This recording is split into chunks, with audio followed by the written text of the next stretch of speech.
Welcome. This interview is part of the Faith and Firearms Project. My name is Michael Chan, and I'm here with John. John, thank you for joining me today. I'm happy to be here. John, will you, let's begin. Tell me a bit about why this project is interesting to you. I think the project interests me because of my deep concern for the safety and health of my fellow citizens. I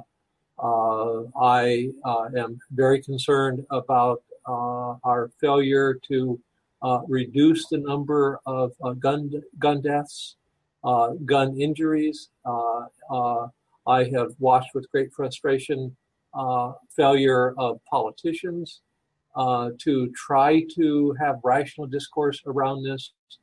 And I think that the churches, I ordained Episcopal priest, but I serve both an Episcopal and a Lutheran church and do so as faithfully as I can. Our churches don't have strong statements on it for reasons perhaps that we will explore. Should I laugh or should I weep that on Easter Sunday in a town 40 miles from where I live, a handgun accidentally went off during the Mass. It was a Roman Catholic church. This was on Easter Sunday. And then after the gun went off, other people in the congregation tried to hide the gun in the church bulletin. Now, should I laugh or should I cry when I read things like that in my own community?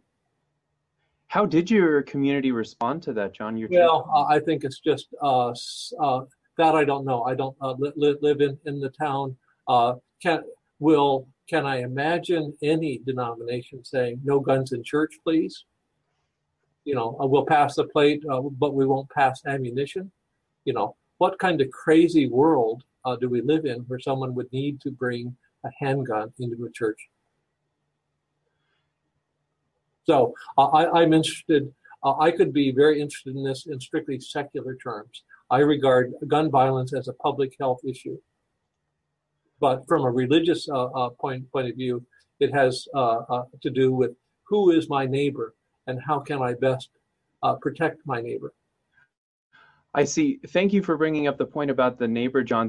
I have a specific question about that in just a few minutes. So let's hold that comment there, and then maybe we'll dig into it a little bit deeper. Okay.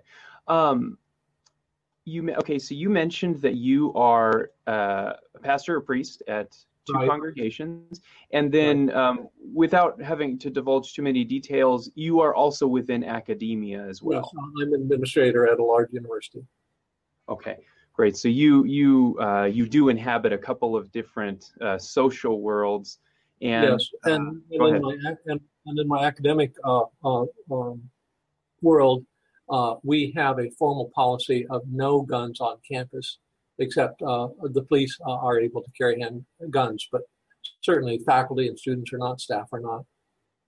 Your school has a formal policy, did I hear you correctly? Policy, absolutely. Okay. But I live in a higher education environment in which some legislatures are proposing that people be allowed to pack weapons when they come to campus in the name of campus safety. I think that's lunatic. I see. Yes, I think there are a number of conversations happening across the U.S. about this particular issue. Yeah. So also at your school? It's not an issue right now. We have a very firm and clear policy, and we've had it for years. Just no guns. Okay, yeah. I was I misunderstood you and thought you were saying that was being debated currently on your. No. Okay. God forbid. Okay, so tell me, John, a little bit about your own Christian faith, what it means for you to be a Christian. You mentioned earlier that you're a minister, so how would you fill out that picture for us? That's hard to do. You know, I've been, I think, a pretty serious practicing Christian since I was confirmed at the age of 27. And then I have found a deepened sense of vocation over the last 30 years, leading me finally to ordained ministry. But I don't think that my fundamental theological views have changed terribly. And that is that I take pretty seriously what Jesus taught about the two great commandments, and it seems to me that putting my neighbor in danger because of my own sense of my need to protect myself with weapons, I'm failing to keep my neighbor safe. And if you look at the horrifying statistics of gun accidents, do I need to point out last week a 3-year-old accidentally shot and killed a 1-year-old? No 3-year-old intends to kill his or her brother or sister, okay? But the fact that the handguns are freely available is a public health issue. For me, it's a moral health issue. Yeah. So if I hear you correctly, you're saying that this public health issue is also tied to availability of firearms. Yes.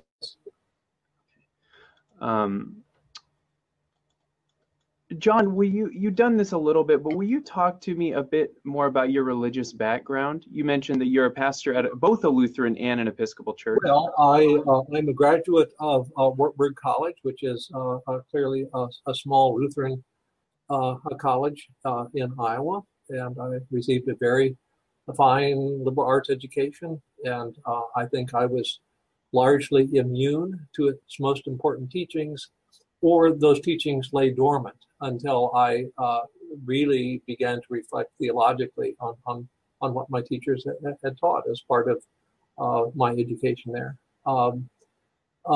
I got into the ordination process late, so I was ordained a deacon in my early 60s, and then a year later ordained to be priest to serve churches in rural area. Oh, are both of the churches that you serve, are they rural churches? They're in the same small town. Okay, they're in small towns. Yeah. If I may ask, is there a kind of gun culture within the churches that you serve, or does this conversation ever come up? I would say not in the churches, but in the community, yes. I don't know where, Michael, you're from, but Pennsylvania is a very big deer hunting state. When I say big, it means that the Monday after Thanksgiving, all public schools close so that everyone can be out in the woods hunting deer. We've done as part of our culture. We have a very large bear hunting season. Okay, so hunting culture is a very strong part of the community and of the region. I'm not going to say that hunting culture is gun culture. Okay. Oh, so you want to make a distinction between those? If I hear hunting culture, it's a recreation. I have been a hunter when I was younger, and hunting when I lived in Iowa, pheasant, rabbit, this kind of thing, and we ate everything that we hunted. I have no moral aversion to hunting or fishing, for that matter. But where I think our country has seriously gotten off track is to confuse a very literal reading of one particular item in our Bill of Rights. Some hermeneutics would be appropriate for the understanding of that. Gun culture and hunting culture are not the same. And I'm very tolerant of hunting culture, and I see wonderful benefits for people who meaningfully participate in that. But that does not include assault weapons, and it doesn't include some of the other parts of gun culture that I think makes us so dangerous to our neighbors. You mentioned other parts. Are you able to extrapolate on that a little bit or expand on this? A prevalence of handguns, for example. A prevalence of handguns. Right. Or guns designed. I can't imagine why civilians would need armor-piercing bullets. Okay, I just can't imagine why that would be something that we would want to have in the hands of civilians. Right. So I assume you're aware that there has been a conversation happening. I think the ATF had made some proposals about armor-piercing ammunition. So maybe that's lurking behind your comment. Maybe that's behind your comment. Yeah. It's just making dangerous things even more lethal. You just mentioned a few minutes ago that you grew up in a hunting family. Can you, if you had to give your the history of your experience with guns, could you tell us a bit about how you first encountered them and how you've encountered them subsequently in life? Simply, I grew up in a region where lots of men and boys hunted at that point, primarily with shotguns. I'm not aware that there were very many women who hunted, but so I learned to shoot, learned to go out in the fields. When I was in graduate school, one of my teachers and I regularly went out hunting. So it was just one of many possible recreation activities available to us in this world. I see. And then, and you said that you hunted even as a graduate student. Do you continue to do that as a career adult? No, I haven't. I did take my son hunting a couple of times, but it was just not high on our priorities. Sure. When you've alluded to this a little bit already, but when you think about guns in America, what do they symbolize to you, or what are some of the things that they symbolize to you? Well, I think that I'm gonna go back to American horror stories. Sandy Hook comes to mind as being, as tragic a case of the slaughter of innocents as we could come up with. Where a very severely disturbed person, and again, as we study more about his development, I think his parents did some very unwise things in dealing with a very troubled child. But we ended up with teachers and 6-year-olds dead. If you look at Columbine, which was again planned by two very disturbed adolescent males, and this was the subject of the Michael Moore movie as well. Bowling for Columbine is what you're referring to. Bowling for Columbine, where he attempted to understand it. And what I like about Michael Moore is he says he's a life member of the NRA. He grew up in Michigan where everyone hunted. But he goes on to make a very provocative, I think he's a wonderful polemicist, that we have a streak of violence in our culture, and that guns make it easy to express that streak. So you refer to a streak of violence. I want to probe there a little bit. What, in your view, as both a pastor and as an academic, when you look at that streak of violence, what are some of the causes that you think contribute to that? Good question. As an academic, I would always first go back to a historical frame, and I say, well, what is the it? Does it really exist? How did it come to be? How has it changed over time? Certainly, we grew up in North America for the first century or two as a colony, and we accepted the laws and the mores of another country. And it was very clear, if you look at English culture, that guns were not allowed in the hands of people. It was strictly regulated by the militia. And when America became free from Great Britain, it wanted to write its own rules. Now, granted, we were living on a frontier. We were not living largely in cities. Self-defense was something that needed to be regularly exercised. And from there, we have institutionalized an approach, I think, to gun ownership and the notion of self-defense that goes way beyond what you would find, say, in England today or in Canada today. There is something uniquely historical, cultural, anthropological about our relationship with guns of all kinds. So it goes way beyond self-defense. I think it goes way beyond hunting. Thanks for sharing that response, John.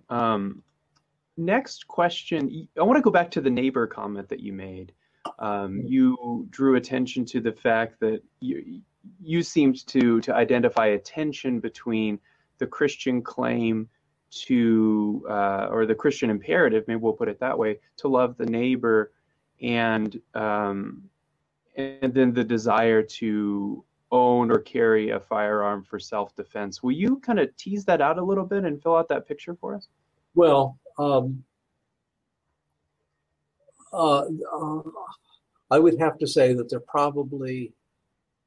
this is a very divisive topic. And if you're going to go to any large church, particularly in rural areas, if you were to ask for the percentage of personal gun ownership, my guess it would be very, very high.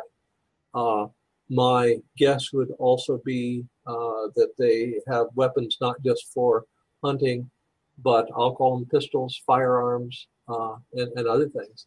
I would love to know the ownership rate. That's probably knowable. I don't know it. But I think that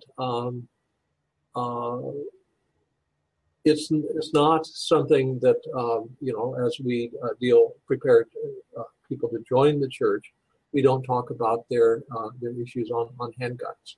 We're silent on that, I think, because we don't want to deal with the political pressures and disagreements that they're going to be caused by it. So, John, I know you can't speak either for your denomination or even for your church, but Right. as an individual theologian, religious person, religious leader, what would you want to say to those people who would want to argue on behalf of, say, carrying in church or something like that? I would say that I share your goal of wanting to be safe. This is the wrong way to get there. That your choice of arming yourself and arming yourself heavily endangers not only yourself, not only your family, not only your neighbors, but any passerby who may be coming through. And that this is simply too high a price to pay for your sense of safety. So the risks, in your view, outweigh the benefits that would come. I think these are moral risks. Moral risks, right. Right. And they're actual, they're quantifiable risks as well. The number of firearm accidents, the number of firearm accidents involving children. And then when you add American culture to it, if you look at the data for Black adolescent or young adult males, it's a staggering figure in terms of the number of lives that are lost. Again, that is not a demographic that pertains to where I serve, but how can I not care about it? Hey, John, you are living in the worlds of both Lutheranism and Episcopalianism. Right.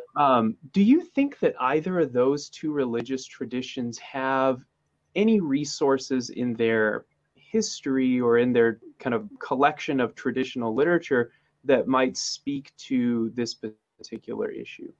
I'm not aware of any. That doesn't mean that they're not there.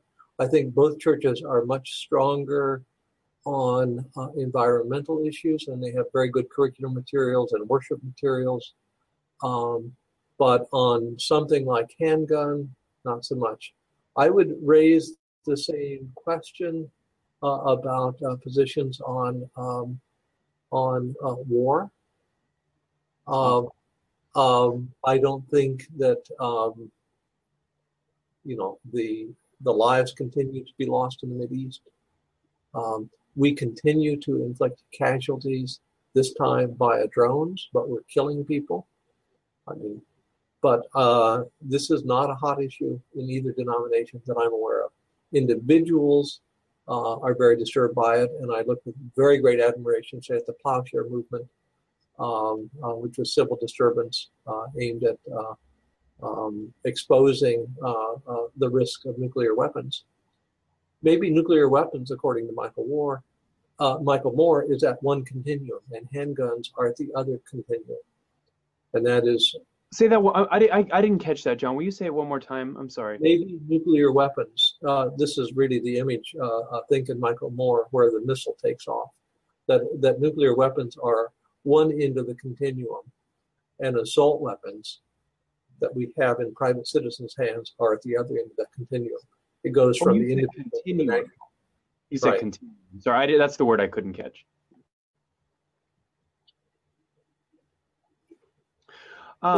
It's because I speak with a thick Iowa accent.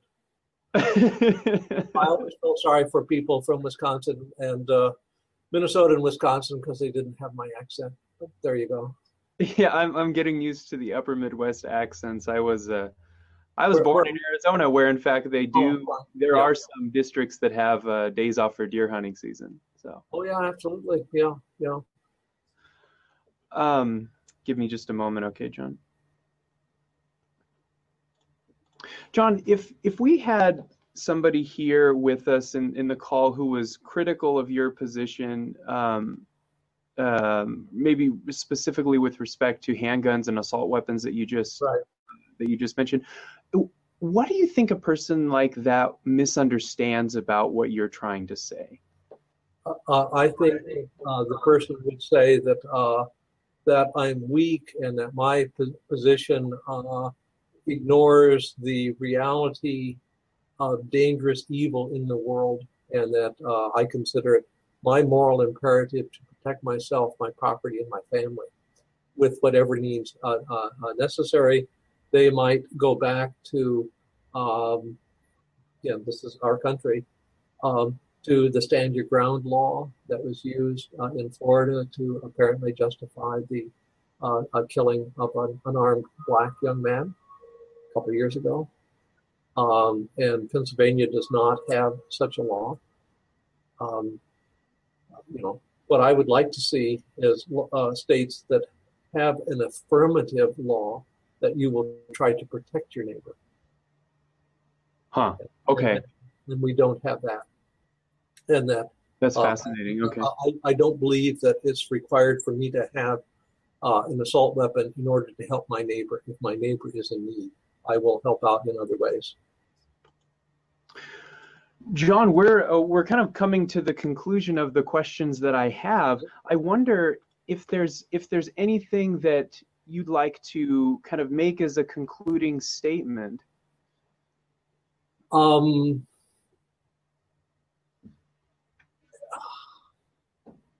Take your time. Feel free to take your time to think about it.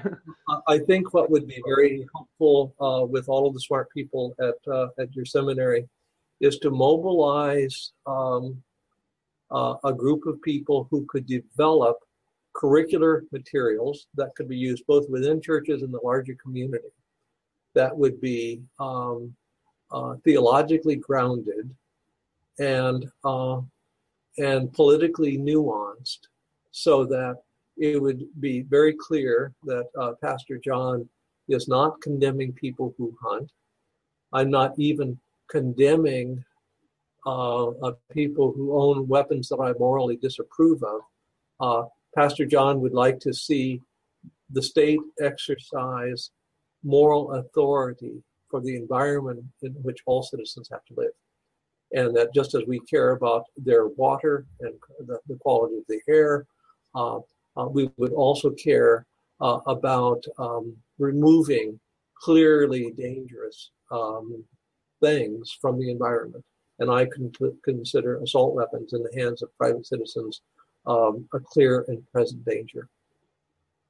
That's a fascinating. Thank you, John. Were you finished? Yeah. That is an interesting suggestion.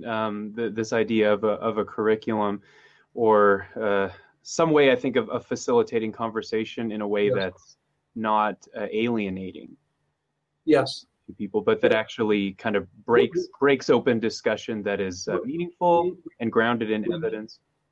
We know how to polarize. We know how to polarize, and we'll see that on the talk shows. And Fox News will know how to do that. That's fine. But and terrifying people is also not the way to go. I would conclude with a remark I heard at coffee hour last Sunday, and one person was saying to another that he had just invested in precious metals. And his neighbor said, "Oh, really? Gold, silver?" He said, "No, 357. Oh, referring to the gun, the caliber of a bullet. Okay. And I'm going to say, in a church context, there are even more precious things to invest in than that. So, John, thank you for giving us your time and your thoughts. Um, I'm looking forward to publishing this on the website and to seeing what kind of conversation it brings about.